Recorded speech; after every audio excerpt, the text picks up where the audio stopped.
হুম।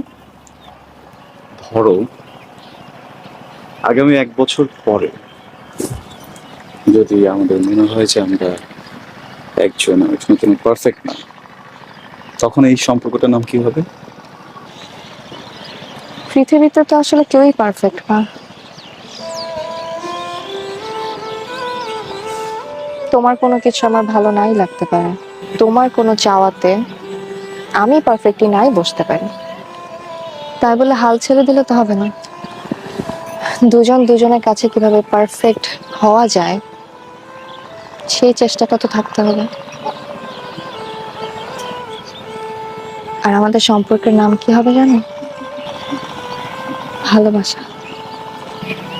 আর এই ভালোবাসা যদি কখনো হারিয়ে যায়, খুঁজে বের করবো। যদি কমে যায়, তাহলে কিভাবে বাড়ানো যায় সেই চেষ্টা